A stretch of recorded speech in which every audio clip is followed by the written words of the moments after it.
Donc, cette semaine, je vais vous emmener découvrir un coup de cœur qui, je pense, va paraître une évidence pour beaucoup de monde, tout simplement parce que c'est un auteur qui, à chaque fois nous sort un album, à chaque fois, ça nous émerveille.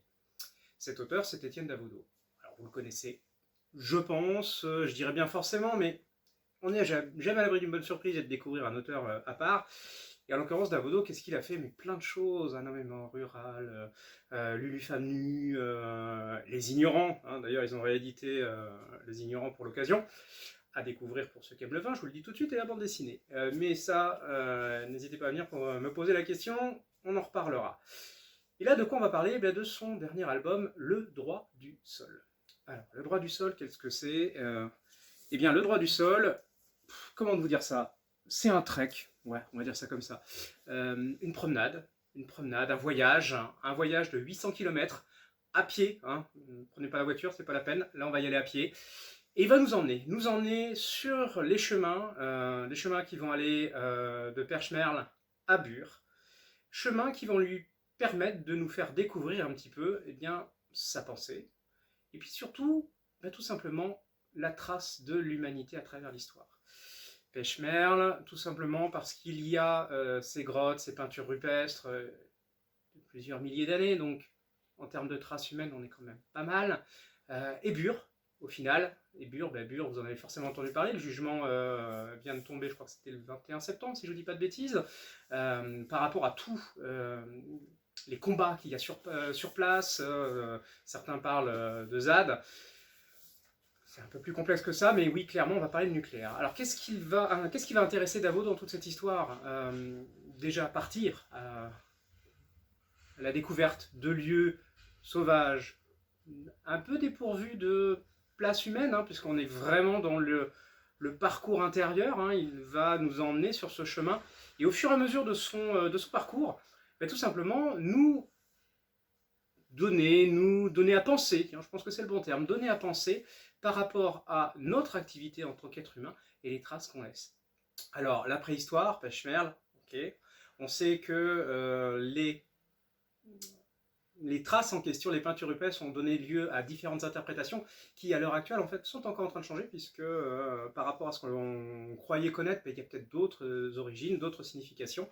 Et c'est justement partir de ce point de départ qui va nous emmener au fur et à mesure des champs, des sentiers, des fameux chemins de randonnée IGPN, qui va nous emmener justement sur toute cette logique de pensée, de qu'est-ce que l'on laisse comme trace en tant qu'humain.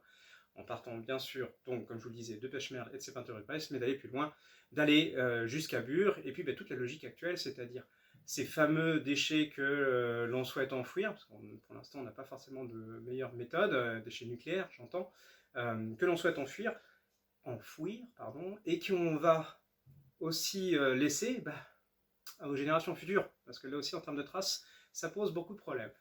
Alors le but de Davodo n'est pas de marteler une idée ou quoi que ce soit, mais c'est de donner à penser euh, à tous les conséquences, ce que ça implique. Et pour ce faire, chemin faisant, j'aime bien cette expression-là, chemin faisant, il va emmener des scientifiques, des personnalités, des éditeurs aussi, hein, pour nous expliquer justement toutes les traces.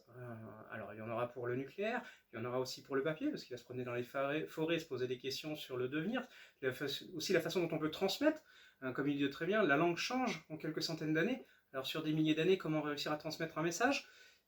Tout ça va nous interroger et va nous faire questionner sur tout simplement sur ce qu'on est, sur ce qui se passe, et puis sur ce qu'on laisse à nos générations futures. Donc, on est sur quelque chose qui va nous emmener à travers un livre, qui va nous emmener à travers les paysages aussi, les champs, le fait de profiter de la vie et du moment présent, parce que ça, il ne l'oubliera pas, mais aussi nous donner à penser sur ce que l'on fait, ce que l'on a laissé, ce que l'on va laisser, et puis est-ce qu'il y a une solution facile? Est-ce que ce que l'on croit être évident est forcément si évident que ça?